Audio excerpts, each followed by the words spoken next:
right, here we are for our first chat. Yes, here we are.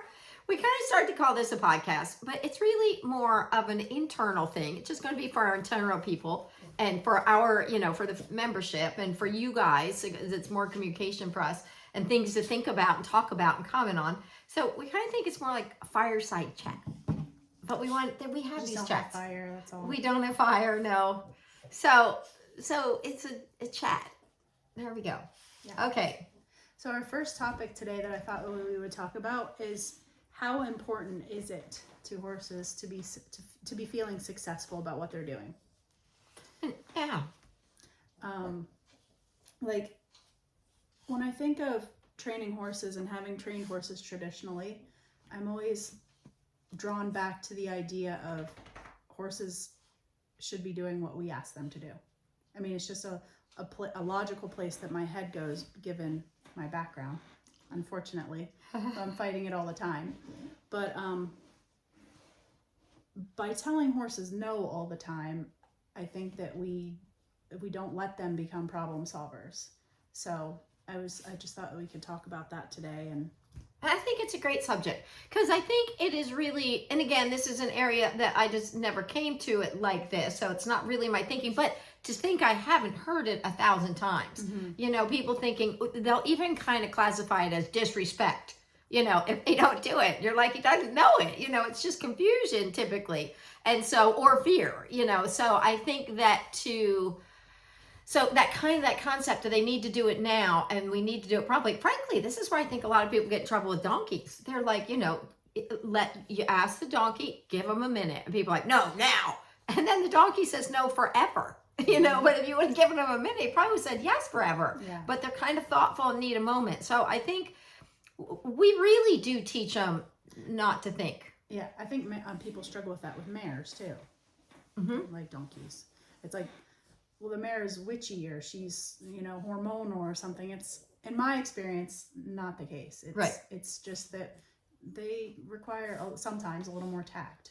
Yes. I think that's the nature of the mares. The geldings like, we're in here to play and, to be stallions. Kind of that's what they grew up learning how to do in their, in their genetic makeup. And the mares learn to take inventory of everything. They tend to be much more hypervigilant, much more taking in information because their place is to be herd members that are going to look out, helping for the herd. So I do think they're taking in a lot and it takes them a moment to slow down and decide if this is the right thing. Mm-hmm. So I think you're absolutely right. It just takes a minute for them to do it. But I love the mares. I like that discernment. My favorite. Yeah, but not everybody does. But Henley's my first mare, and it's not because I didn't want one. It just didn't come across my plate, as it were. I know of barns who won't take mares in. Yeah. The barn where I had sold a 3-year-old mare to was the first mare that the trainer had ever had in his barn. Which is crazy. It is. I'm like, why? And she was like a gelding. Yeah. So they did take her, but... And I think that the onus there is to help, like, I look at Henley, and I know Henley has a lot of, like, well, I'm not sure. And she needs... so you got to give her a minute to let it be her idea too. I'm inviting her into doing what we're doing. And if she says no, then I got to come up with a better plan because that was my idea, not hers. So I think that kind of, that it may take a little bit more, but I think the more you do it, you also hear that mares have the heart of gold. You know what I mean? So I think once you get them where they say, okay, this is good and I'm going to do it, whatever you're bringing to the table, then I think it goes faster. But I think it does take a little bit of patience to figure out what they're doing. Mm-hmm. But back to the concept of breaking and having them do it now. And that is, okay, you guys may remember me saying that, like in the cavalry, the U.S. Cavalry Handbook, it says if you raise your voice to a horse or you hit or raise a hand to a horse, you can be court-martialed. Mm-hmm. I mean, and that is something we have strayed way far from because it went the real opposite of that. But they knew to do those things created a partnership that wasn't what was going to take you into a battle. Exactly. I feel like that's so powerful because you're like, oh, if I'm not on the same page with my horse, he may not save my life. Yeah. And that's huge. And that's they partnership. Knew that. Yes. Yeah. And that's that partnership. It's not saying, you do it because you're disrespecting me and I'm the boss and I'm, it's not saying that. It's not bullying them into doing it. It's saying, well, then the onus is on me to teach you what I'm looking for and to make it worth your while. So I love that we're moving away from that. A lot of people don't even say breaking anymore. Yeah. But you'll watch some of those things and you'll see, clearly it isn't as evolved as we want, but we're on the right track. Mm-hmm. Yeah. I feel like more and more as we're coming into realizing the ethical side of the treatment of horses, that breaking a horse in the traditional sense is becoming more and more unacceptable and like old school thinking. Yeah, archaic even. Yeah. I think I wrote a little, post the other day and I put archaic in there. I thought that might be a little severe, so I changed it to outdated. But it kind of is. This when you think about that, you would never do that with. If you stop and really think about it, you're like, what is that from? And clearly, the cavalry had it right, so it's not that old that we've been doing this, but it's clearly outdated. And so when you really kind of think about it, you wouldn't do that with your dog. You wouldn't do it with your child. You wouldn't do it with another person. You wouldn't want it done to you. So then you're like, well, that doesn't seem like the best way to do it. Do you know even the Army has said in modern times, they're not practicing it like they should, but it was from an Army, military thing that said they knew positive reinforcement was stronger and better than their boot camp techniques. Now they're not implementing it yet, but to even recognize it and to say that that's something. I mean, can you imagine how many people, we think going uphill against, horse trainers. I imagine in the Army or military, whatever branch, it would be really hard to be trying to change that because they're like, that's how we did it. It's how we always did it. And, there's certain piece to that where it is, don't think about it, but it's not a partnership. It's a dictatorship that they're kind of creating more of, maybe that sounds harsh and biased. Maybe I should just pipe wrong. down. Yeah, maybe. You're not wrong. I'm not in the military either, though, and I have no interest in it because I am not one that likes to be micromanaged. I'm not one that likes to be told what to do. I'm not one. I like to work together or get a chance to come up with things. Okay, so back to the thing that you said about when we keep telling the horses no, we are micromanaging. We're saying, no, not this, no, not this, no, not this. And we do make them experts at escape and avoidance, so now we're practicing any behavior. When they're practicing a behavior, the stronger it becomes part of their repertoire. That's just nature. Explain that a little better about making them experts at escape and avoidance. Yeah, because think about it. What do we start teaching them to do? We're going to escalate pressure. So put it in a context of something. Okay, say you're wanting them to go forward. Okay, so you have a green horse that doesn't really know how to go forward, and you're not using positive reinforcement because we're going to put out targets and do stuff that people will be like, what? But we're going to put out targets and try to go about it in a different way to create a different association, and we know why that is, and the endorphins and dopamines and even oxytocin, all those pieces being an integral part of that. But if we're doing it through traditional means and we put our leg on, and let's say the horse is like, doesn't bother me. We have to keep escalating that pressure until it bothers them. Because if it's neutral, we're not going to elicit a response. Because they're like, I don't care, on, off, whatever. They're not going to think, oh, how do I get that to go away? So through traditional training, we escalate the pressure, escalate the pressure, escalate the pressure until we elicit a response. And then when we get the response, we remove that pressure. So now what they're doing is they're starting to figure out, how do I get the pressure to go away? How do I avoid the pressure? How do I escape the pressure? As opposed to the positive, which is a different part of the brain. This is fight or flight that you've lit up. This is cortisol you've activated. But when we use the positive reinforcement, we're actually working from a part of the brain that neuroscientists, neurobiologists have referred to as the seeking system. It's things they want, things they like, things they desire. So now we have different chemicals, different processes, and different emotions that result from that. So we teach them to start going, I want to think, what should I do? What can I do? What should I try? So we start activating the problem solving, the puzzle, the pieces that are saying, and the release of dopamine that comes with that. But we activate the seeking system. And so now they're engaged at trying to figure out, what do I do? What should I do? And then it's our job to help them to learn that I'm a good problem solver. So when a problem presents itself, they're like, ooh, the crossword. That's what I would think. And so instead of thinking, roll. To the point where when we walk out to the barn, they're like, oh, what are they going to do with us? Yes. No one ever walks away. They're always, a lot of times, running to us. Yes. And if one starts trotting, like they're like, then I'm running, then I'm trying, then I'm done cammering, then I'm, and they're all there. And they're all, not all of them, but the majority of them are watching and lingering around the arena so they can see what session is going on and what's happening and taking that in. At that point that there's no chance they're getting food. Yeah, right. It's watching. Not there. Right. It's almost like they're just interested in entertainment. Santino, wow, that's a great backup. Yes. What do you think they're doing with that? I don't know. Let's talk about it. And or else they're like, Santino, what? Yeah, it's like, and then they just go, oh. So I think that what the traditional means, we're teaching them to escape and avoid and escape and avoid. The more they do it, the better they get at it, until they're like, just avoid the people, escape the whole thing.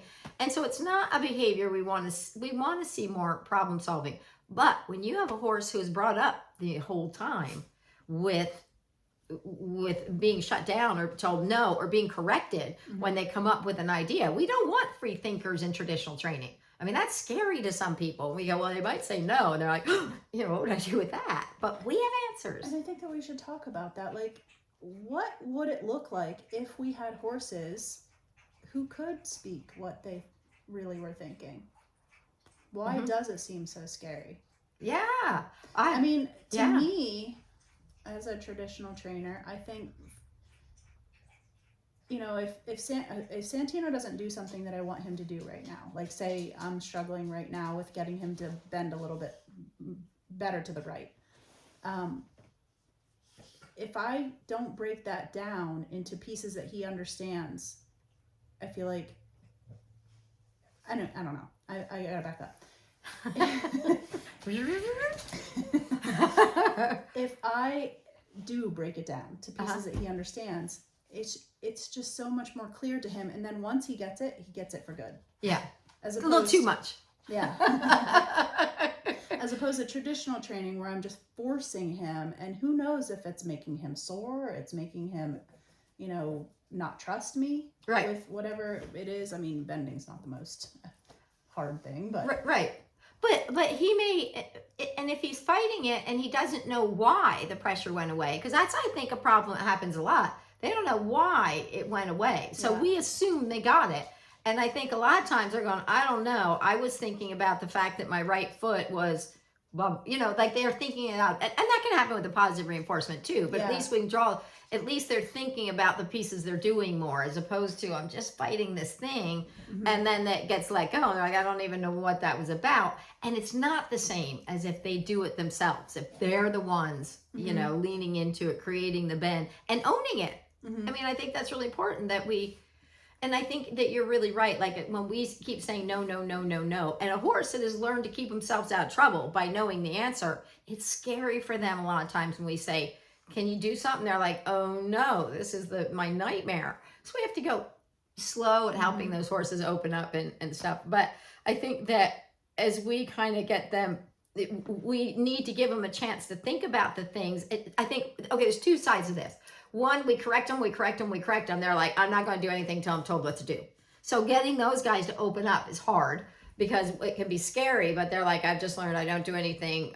I just do what they tell me. And we should say that a lot of times that looks like an obedient horse. Yes. And just because your horse is doing what you want doesn't mean that they're shut down. Right. Because our horses do what we want and they're not shut down. Right. But there are plenty of horses that are. There's a lot of time, I think most of the time, people don't recognize that their horse is a bit shut down. Yeah. When they're towing the line. Yes, I think that's really true. And sometimes they're more shut down about parts. Like in my life, I had learned helplessness about a part of my life.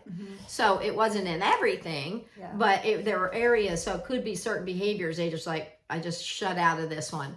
So I think That's recognizing. I've never heard you say that before. Yeah, because it's not everything. And so I think that the trying to get There's not a dog there. We have a dog situation. But I think that they can just shut down about a certain piece, and we need to go, okay, this piece is causing duress or at least not comfort. But I also think it's really hard when you see that your horse may be doing it, because it feels, I think it can, for our sensitive people, can feel ugly. You know what I mean? So it can feel a little defensive or a little worried, but don't worry about it. You just start unpacking those pieces. They move on from it. So don't get hard on yourself. Just say, okay, he was doing what he did. I did what I was taught, and I can sort that out. But as much as when we say, do this, do this, do this, and we don't give them a chance to think, also, a lot of times with the positive reinforcement, we can swing the whole other way. And you'll see people that will not get rid of the target. As soon as the horse isn't doing it, they're like, target, target, target. And you're like, wait, whoa, give him a second. So this is where we try to say count to 3 between the cues. Because if you ask, give them a chance to think. Because sometimes they go, okay. Now, here's the art though. Because you got to recognize when it's turning to frustration. Because you don't want frustration coming in. But sometimes you just need to give them a chance to think for a second. If you feel like it's not going on, just help them out again and get them there. But now and then you got to ask the question, do you get it? Because if we always help them through everything, they won't do anything until we have it be very, very clear. And to get them to play the game, to get them to advance, they need to own it a little bit. But again, that's the art part. It's not just, you do not want frustration. But you also need to once in a while ask a question and say, can you do it? And give them a moment. And I remember early on when I got back out to doing clinics, after Vint and I did clinics, but now it's starting to get to be a little bit bigger thing. I'm talking 20-something years ago still. But I remember people just always wanting to use the target and always wanting to get in. And I was like, stop, wait. You're not giving her a chance to think. Yeah. And then. And we see that a lot. Yeah. They're just helping. Yes. And then the horse never gets a chance to try to figure it out. Yes, which now we're not creating problem solvers. We're not keeping that progress and moving forward, raising that criteria a little bit all the time. And so that's kind of the other side of the coin too, that we want to be able to really teach them to engage and own it. And so that's a little bit of a tricky part. We have a very busy dog over there. Uh-oh. So let's talk about this in context of like pressure and release. Like I was talking to a farrier today about cross tying a horse, and one of my horses was all the way at the back of the cross ties, and he said, is she okay? She's pretty far back there. And my horses, when they feel pressure on their face, they're not going to fly back. And I've never taught them that they have to come forward to pressure, because if they don't, there's going to be some punishment, or they're going to have to fight it out by having the halter and the cross ties be unbreakable. So I just thought we should talk about that a little bit. And I love his question, is she okay? Because we still have that question. Yeah. Is she okay? Or is this out of character, in character? And I know probably Tico is up at the front being annoying, so she's probably getting out of the reach of the baby, whatever it was. But I think it's good to ask, is she okay? But I think what is super important is you always use cross ties that break. They have a cable tie, a zip tie that will break very easily. They have a piece of baling twine, a thin, cruddy one, not not the real bold kind. And that if they want to, and they have breakable halters, we have leather halters on them. So if they, but if they want to panic, if they want to get out of there, they can do it in an instant, and they know it. And then people will say, but they'll break them. They'll just learn to break them. I'm like, well, and this is our thinking, well, if they need to break them, they need to break them. We've missed something. You know what I mean? They shouldn't feel like they're trapped in this place and they can't move. They should feel like, okay, I'm just being guided, but if I want to leave, I can leave in a heartbeat. And when I got Murray, he didn't like the cross ties. So I did my due diligence and classically conditioning, being in the cross ties, doing other things in the cross tie. But still, one of the triggers is when he had the cross ties on him, or even one on him.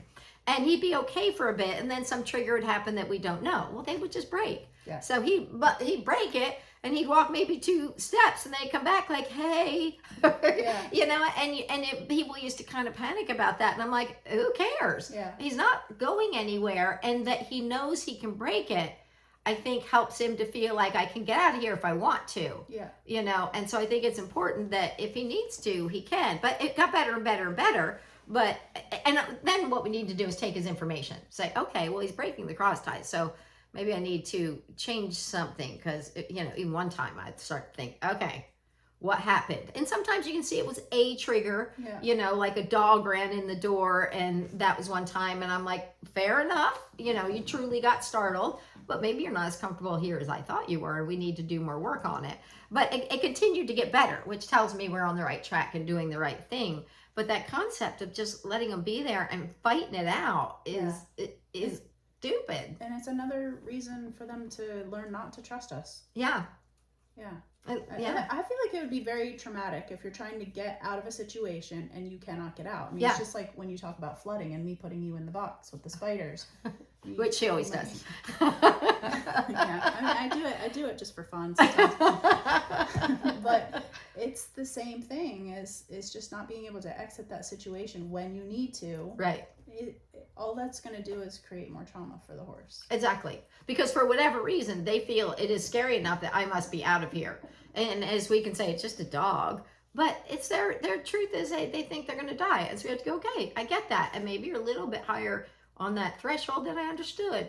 And so I think I think it is really important to recognize that and let them make those decisions. And not to mention how dangerous it is to have them anchored in and fighting and a halter. Yes. Yeah. A lot of things. Pull the stuff out of the wall. Like it's just. And do damage that maybe doesn't even show up right away. Yeah. You know what I mean?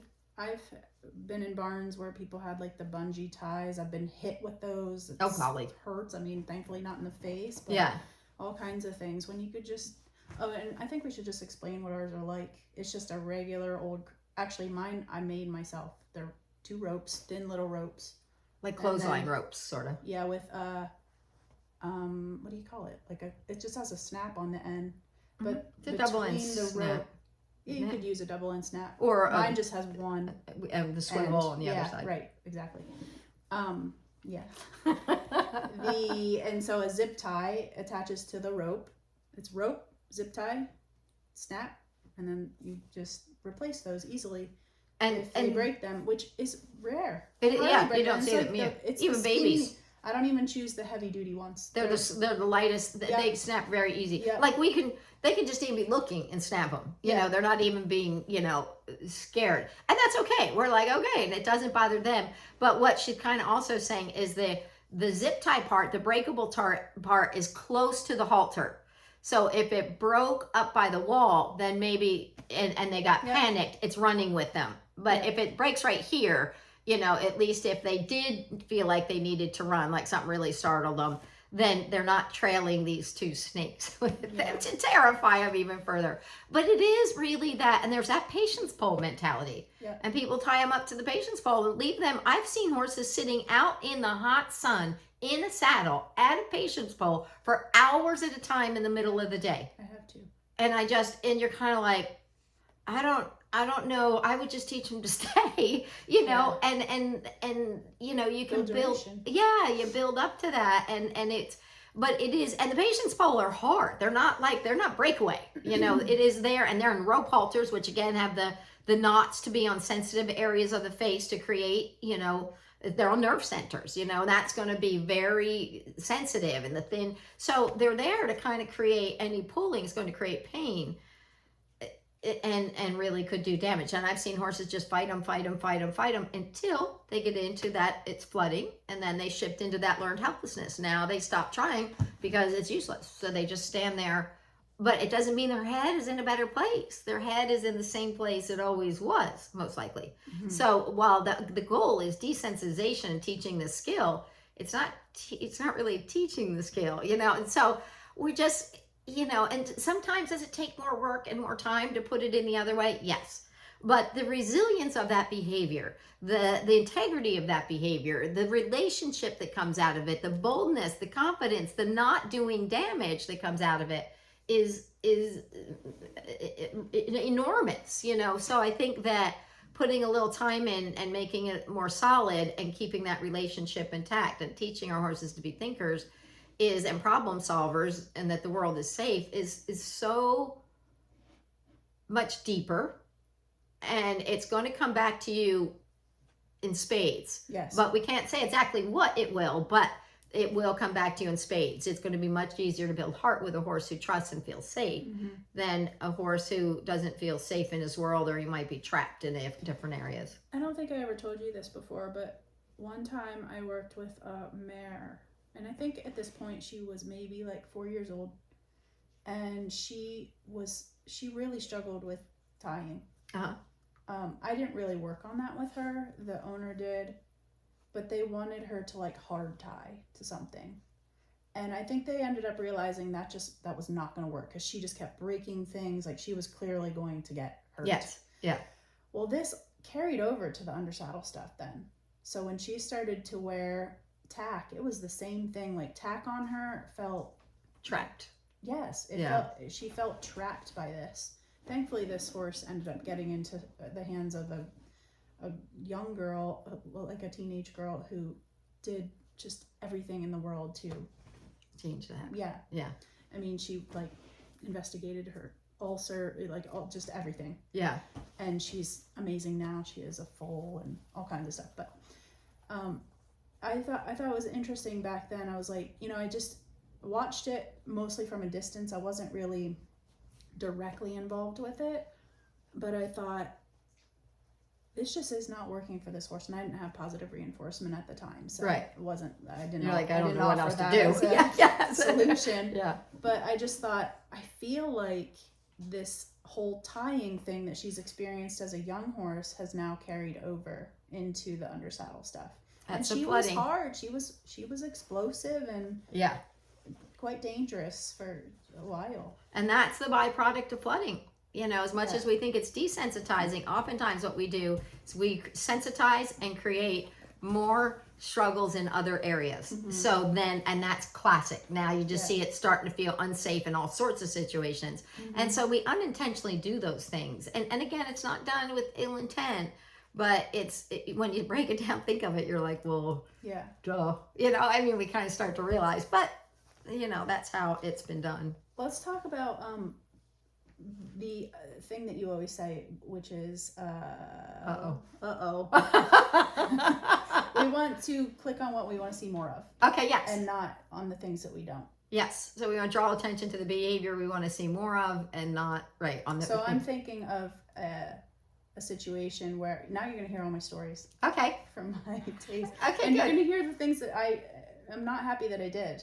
Yeah, which is, don't you think that's great though? Yeah. I love that. Because it's vulnerable, and to be honest, most people can relate to that. Yeah. They've done some stuff where they're like, yeah, I wouldn't do that again. So we had a young, I think it was also a 4-year-old gelding. He was like Gumby. He was like the most flexible little guy. He was probably 15.3 or something, but like a wiry little guy. He was a warm blood. I think he was a Holsteiner, but he was very flexible.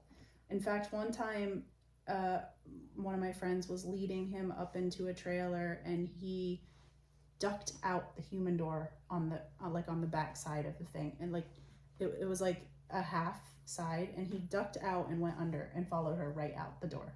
Wow. There was no ramp or anything there. He just right out. Jumped on down without. Very flexible. And scary. Yeah. Well, when we started him under saddle, he was a really good boy. He always had a very sweet look on his face, but he wanted to be on his back feet all the time. He reared nonstop. I'd get on him and he'd just be up, down, up, down, up, down. You couldn't keep his feet down on the ground. And my friend would lead me around on him. Like a pony. And try to just get him to walk, but he wouldn't. So the one day... Interesting. Yes. So the one day she said, okay, the next time he rears, I want you to jump off. And I was on the lunge line at this point. And so I just jumped off, and she spanked him forward so that every time he reared, she would make him run in a circle. Yeah. And just the thinking behind that, I know, is they can't go up and go forward. So forward is safer than up. Exactly. Yeah. really, Exactly. instead of going, why are we going up? But whatever. Yeah, it's a different day and age. Yeah, and so we don't need to talk about like the aftermath of all that, but Uh-huh. the point is, what would we have done differently to deal with that situation now? Mm-hmm. And it's focusing on what we want to see more of, which was Yes. keeping his feet on the ground. So we would be clicking those moments, and I wish so much that I would have. I mean, I fell off a lot. Explains a lot. I did. He does explain a lot. I don't think that I needed to, and that's a little bit of a bummer. But Yeah. But yeah, if we could just click on the things that we want to see more of, and not on those things, instead of punishing the things that we don't want. Yeah. And it's easy to get focused on, I don't want you to rear. Yeah. Well, okay, well, what do you want? Yeah. So you got to think, okay, I want forward and I want some relaxation, because there is still got to be some tension in that rearing. There's a reason that he's choosing to do that, so you think a little more relaxation, a little more forward. So how do we create those things? And then, and now we have tools. We would set out targets. We would use targets on long poles. We do all sorts of things to break the habit, and then build fade those pieces and build the duration. So you look at it now and you're like, that wouldn't be so hard it may be hard to get through it with him, but to kind of go, okay, but I know what we're looking for, and I guarantee you'd see progress right away. Yes. Might not go away right away, but you'd start to see him go, oh, why didn't you say so? And think about it, through traditional training, what was in it for him? Yeah. Not a lot, and now the lack of a spanking. Yeah, exactly. But in the beginning, it was just nothing. He probably unsettled the rider, and then the rider couldn't do anything. He's like, well, then I'm not faced with an answer I don't know, or whatever. Who knows what he was thinking? But I think that to be able to, quickly you would start to go, hey, there's something in it for you. And he'd be like, whoa, why didn't you say so? Yeah. And it would turn it around. That's a good story. Thanks for telling us. Yes. I'm going to be tattling on myself a lot. And I never noticed, I didn't know, we are not taught in traditional training to notice their emotional state. No. So in my mind, he was just fooling around. Mm-hmm. He's up, down, like a kind of like a silly puppy. Is Yeah. how he seemed to me at the time. Yeah. I wish that I could, step back from that situation and watch it in front of me now. Uh-huh. Where you may go, whoa, face, okay, yeah. Yeah, and all the things we did with them, and just like, most of the time we were very nice to horses. I don't want to make it sound like we were right. I know. Beating them up all the time or something, because that's a little harsh. But that's one of the more extreme examples of times I can remember. And I think it's important too to recognize that, okay, so there's some people that practice these things on a regular basis. That's just their go-to. They don't do it immediately. They're going to be made to do it. There's that's that mentality. And again, I don't think it comes from a bad place typically. It's still them trying to do what they've learned. But I know that from what these horses here that she has raised through traditional training and now they're getting positive reinforcement, but they're all very settled, they're not in a bad place. So I think that it's been done where it feels fair, and they know it, slow enough and patient with enough love that they still love the positive reinforcement more, and they thrive with that. But it's, so I know that you haven't done that, but we've all been subject to places, and that it came out of a great deal of frustration. Yeah. You know what I mean? Not frustration and scared, because just don't know what's happening. And if he's flipping over, you could both be breaking your backs. He didn't. He would go all the way up though, but he never. But he was never yeah. accidentally. He could have. But he could have. Yes. So I'm sure that for your friend on the ground, it's probably very off-putting. Yeah. And a little bit like I'm responsible for that person less on there. off-putting for her than me. Yeah. I'd be the opposite. You would be the opposite. I know that.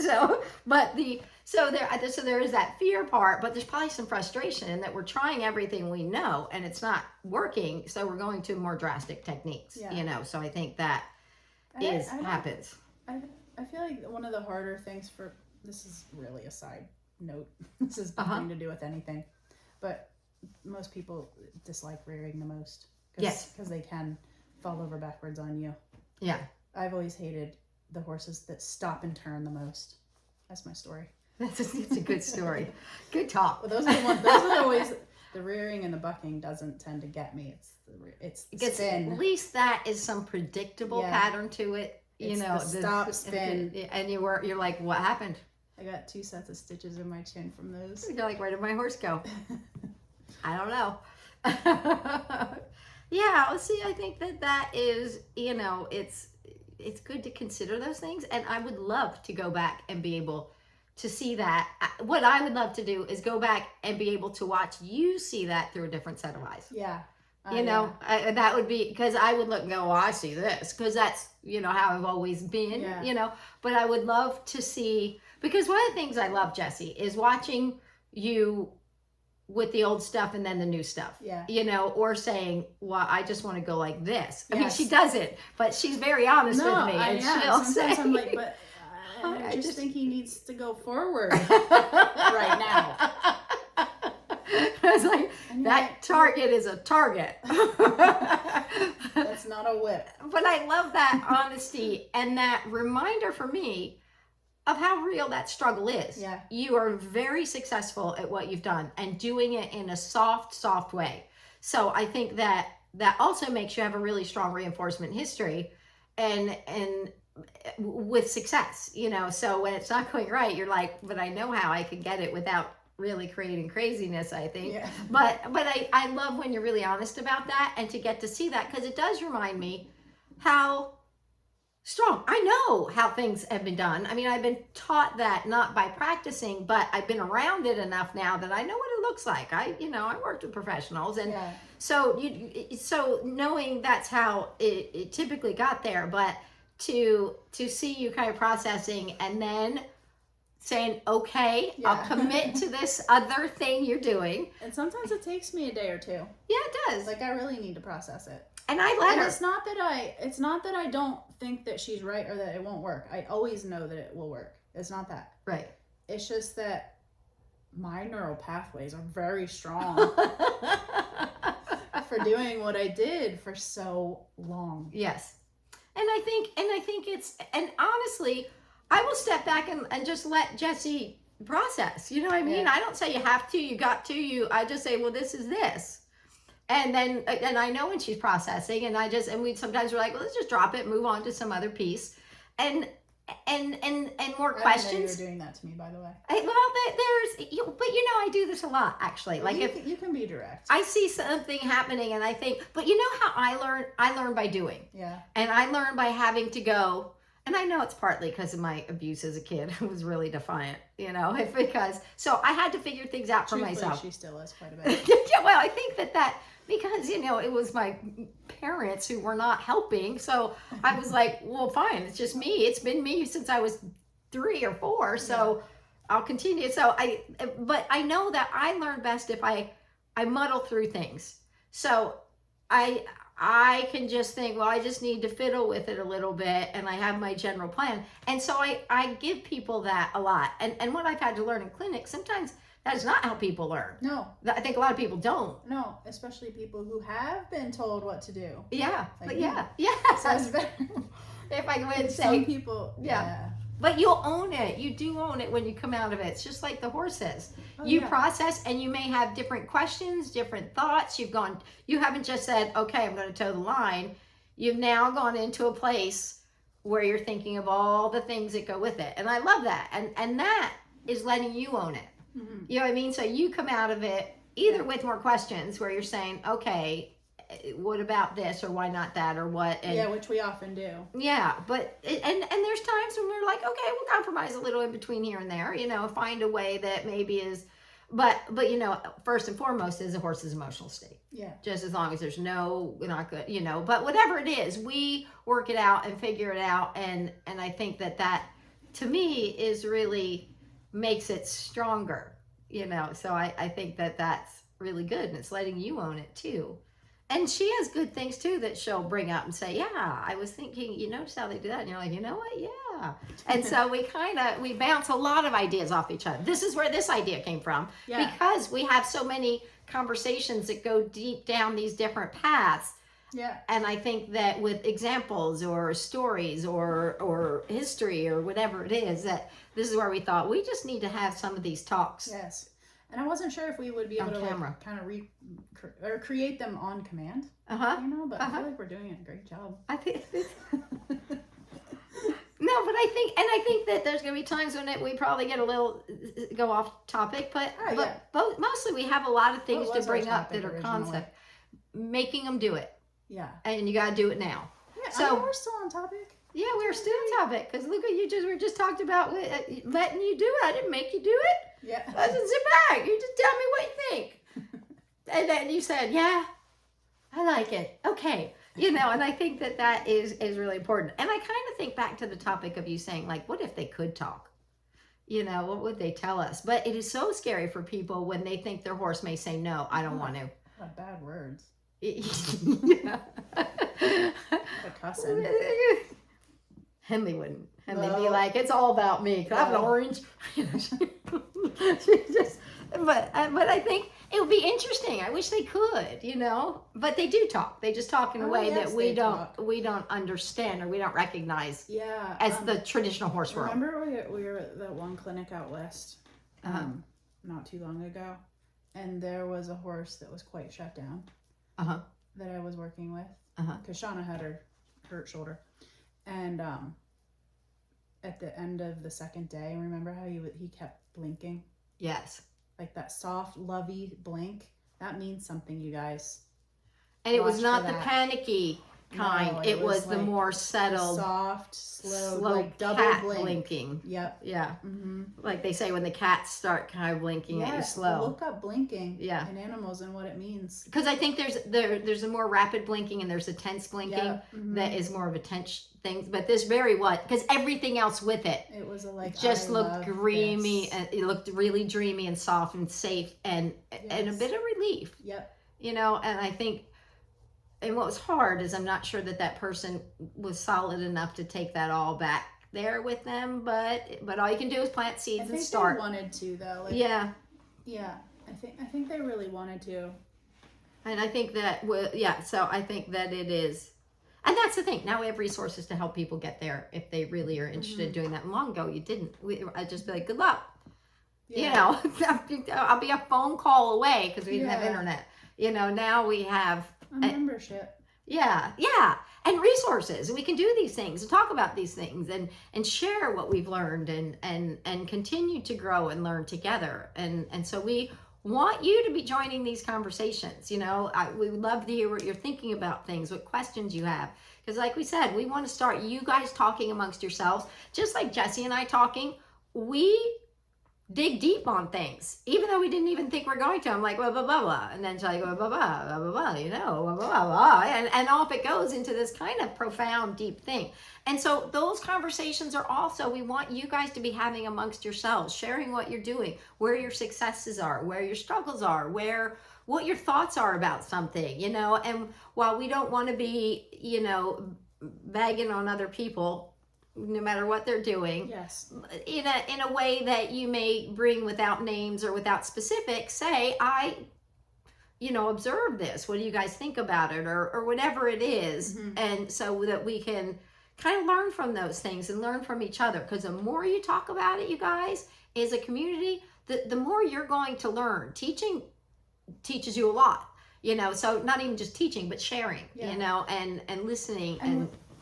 And we know that every single one of you has your stories. Like Yes. you all have these things that happened to you. You had some, major event that happened with trailer loading or this or that, and you can help someone by telling your story. Yeah. So much. Because look at me talking about the abuse, but there's a reason I talk about it. It's not just because, it's fun, but it is a way that we can kind of recognize each other's stories. And it does tie into the horses, but also feel safe enough. That is our number one, is wanting us in this community. We want to be a safe place to be able to learn, to be able to talk, to be able to share, to be able to grow, so we don't want to just bash on people for the sake of bashing, but we do want to be able to learn from situations and be able to grow past it or figure out what might we do different or what maybe were they thinking and with each other. I want to really encourage people. We're never bashing people. That's what we're going to do. And I don't care what you're putting up there. We're going to be supportive. Yes. All of us. because we just want to get better about it. So with number one, we want this to be a safe community for everybody to be able to learn and grow. We've said this before. What our goal is not to create this dependence on us. Yeah. We want independence. We want you guys thinking in the science, and the options are whirling around in the back of your head. So the front of your head, your cognitive part, can be thinking about the horse in front of you and can be all focused on that. And you're not trying to think, well, I was told 4 times ago that I should be doing it, where that takes you out of that present moment.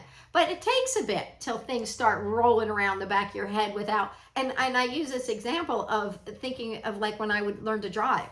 I was in a little 67 Bug, and it was a stick, because that's what you had, and it would grind into second gear, but I drove it everywhere. As soon as I got my license and I drove everywhere. I'd come home and I had a huge headache. I was exhausted. I had a headache because I'd been so focused on it. And I remember one day coming home thinking, I don't actually remember how I got home. Not like I didn't remember how I got home, but I could drive and my head was processing other things. And it was a little scary at first, but now it happens all the time. And if something happens, you're right there. But you can do that. You can be thinking of other things and you're still mechanically getting through the pieces. We want you to kind of have that with the science. And it's back there. It's helping to guide your moves and what you're doing. But you can kind of watch your horse and think, is it getting better? Is it getting worse? What do I need to do? Do you look tense? Do you look, whatever it is. So that's our goal, is to get you guys to be as strong as you can and keep everybody out of those areas where so many people end up going wrong with lesser experience sometimes. So we want, that's our goal for you. Yeah. And I also just want to commend everybody for even being here at all. I mean, not just for being in the membership, but also for doing something. Yeah. About your learning. Like, you could be choosing to go, roller sit skating on your phone, or, go watch Netflix or whatever, but you're sitting here watching something and you're bettering yourself and your horse. And you have the desire to learn to get better. Yes. And that's one of the things, even in the past year, I continue to learn and grow. I've been doing positive reinforcement for 40 years, and yet I still grow and change, yes, since I was 1. Easy. But I think that's important, that we continue to grow and learn. And can you imagine where we're going to be in another 10 years from now?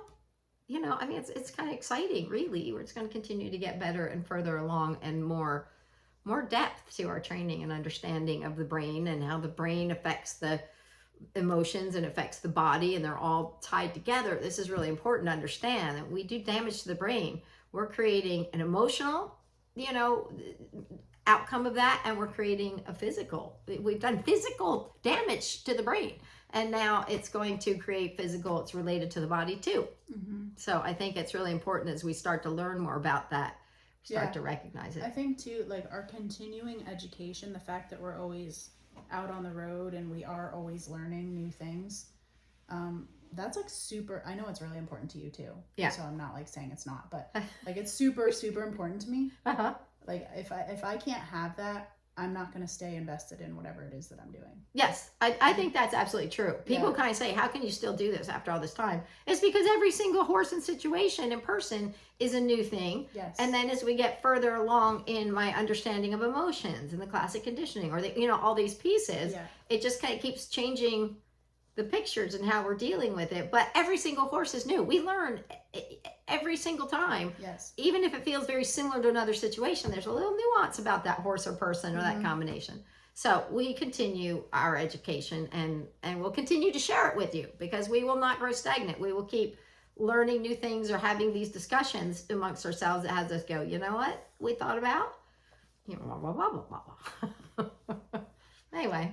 It's good. That's good.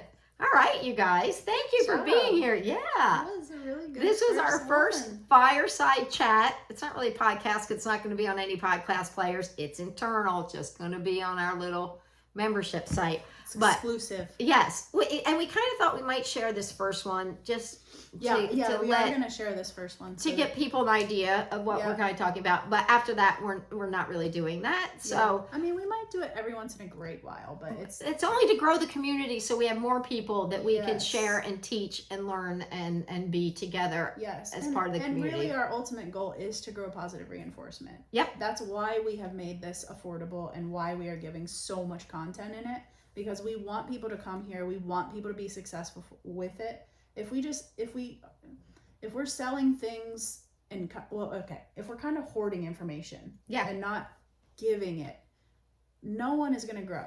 The movement cannot grow the way we want it to. So that's why we're doing what we're doing. And you'll know that all those years I've done all those Ask Shawna answers on YouTube.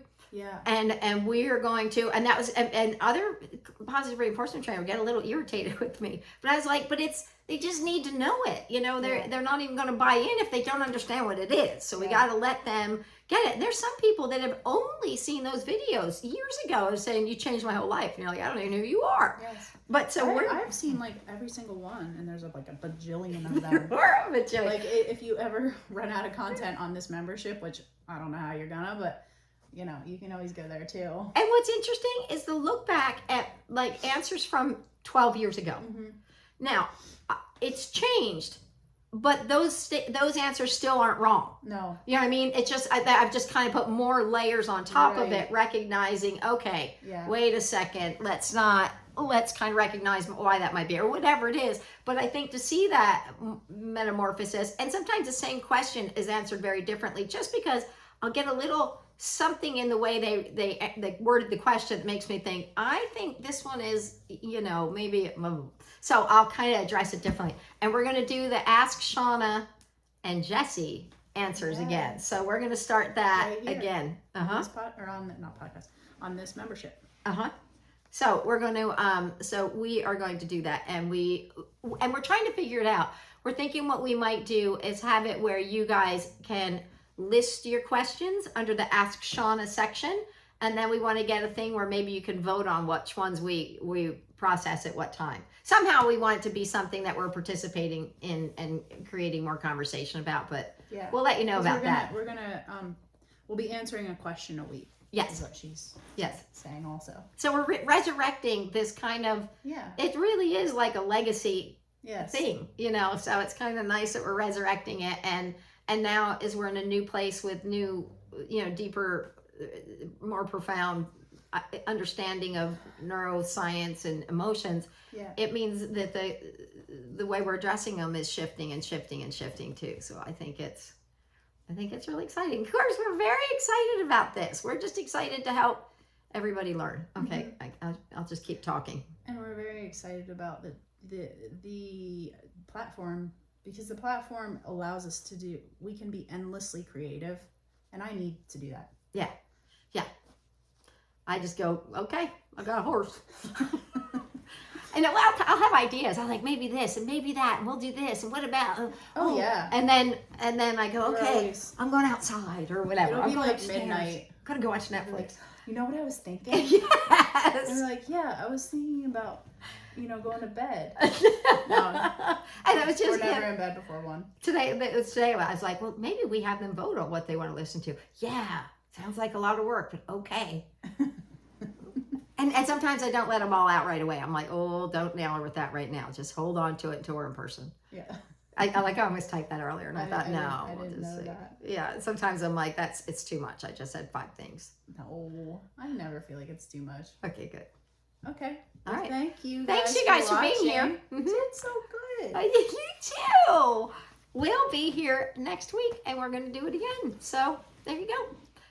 We'd love a little input. Love to hear how things are going for you guys. And you guys have been fabulous at actually giving us input. So spread the word. Keep going. Keep chatting amongst yourselves. Share your stories. Share where you're from. Get to know each other, and onward and upward. Yeah, all like-minded people. Yep. Okay. Bye. Bye.